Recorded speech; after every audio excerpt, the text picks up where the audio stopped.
हमारे घरों में पानी मौजूद है।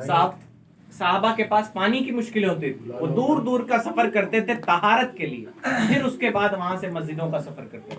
आज आप शायद शहर गोरखपुर में एक मस्जिद भी नहीं दिखा पाएंगे जहां टोटी से पानी नहीं आता है ना। अब तो वो जमाना भी पहले हैंड पाइप से लोग पानी चला के वजू करते थे, है ना। कितनी मुश्किलात होती थी, जिन्होंने किया वो जानते हैं। उससे पहले का दौर देखें, लोग कुएं के जरिए करते थे। आज सारी नेमतें हमारे पास मौजूद है। और मुझे मालूम नहीं, आसिफ महमूद भाई का हुक्म था, मैं देख नहीं पाया था। गालिबन किसी साहबी के बारे में रिवायत है कि उनके पास एक ही चादर थी और वो उसे ओढ़ के नमाज पढ़ते थे और जल्दी से नमाज पढ़ के घर चले जाते थे, जमात वाली नमाज पढ़ के। तो लोग पूछते थे आप क्यों जल्दी से जाते हैं, तो कहते थे मेरे पास एक ही चादर है, मैं जाता हूं तो मेरी बीवी ओढ़ के इसे नमाज पढ़ती। आज हमारे पास कपड़ों की भरमार नहीं है, तो हमारी ये बहुत अजीम जिम्मेदारी है कि इतनी बड़ी बड़ी नेमतें जो अल्लाह ने हमें अता कर रखी हैं।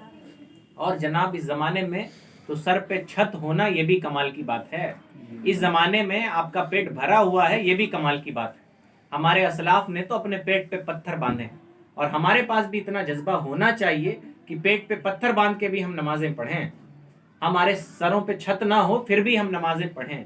लेकिन आज अल्लाह का शुक्र है कि हमारे सरों पे छत है, हम माशरे में इज्जत की ज़िंदगी गुजारते हैं, हमारे पास बेहतरीन लिबास हैं। फिर भी अगर हम अल्लाह का शुक्र अदा ना करें बशक्ल नमाज, तो ये निहायत बुरी बात है। और आप कुछ भी कर लें, याद रखें, आप कितना फातिहा करा लें, कितने दुरूद पढ़ लें, अगर फ़र्ज नमाज नहीं अदा करते तो अल्लाह ताला नफल आमाल को कबूल नहीं फरमाता, है ना। हमारे सिलसिले के अजीम बुजुर्ग गुजरे हैं मुजद्दिद अल्फसानी, उनके कौल का मफहूम है कि 1000 चिल्ले एक तरफ और एक फ़र्ज नमाज एक तरफ।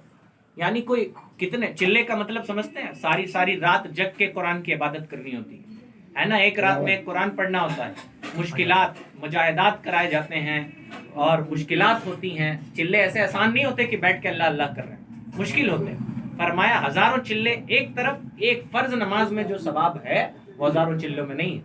तो हमें चाहिए कि हम फ़र्ज नमाज जो 5 वक्त की है, अल्लाह ताला ने कुरान मजीद में भी फरमाया है, इन्ना सलात कानत अलल मुमिनीन किताबम मौकूता, बेशक नमाज मुसलमानों पे वक्त बांधा हुआ फ़र्ज है। तो हमें चाहिए कि हम नमाजों को उनके वक्तों पर अदा करें।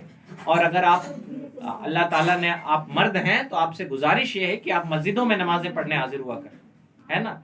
और इमाम साहब एक हदीस बयान करते हैं, नबी अलैहिस्सलातु वस्सलाम फरमाते हैं कि जो मर्द ताकत कुव्वत रखने के बावजूद, हदीस पाक का मफहूम है, वो मस्जिदों में हाजिर नहीं होते नमाजों के वक्त, नबी फरमाते हैं मेरा जी चाहता है मैं उनके घरों को आग लगा दूं। आपके घर में बरकत कैसे होगी जब नबी का जी चाहे आपके घर में आग लगानी, है ना। दुनिया का बड़ा से बड़ा आमिल आपके घर में आ जाए, बरकत नहीं हो सकती।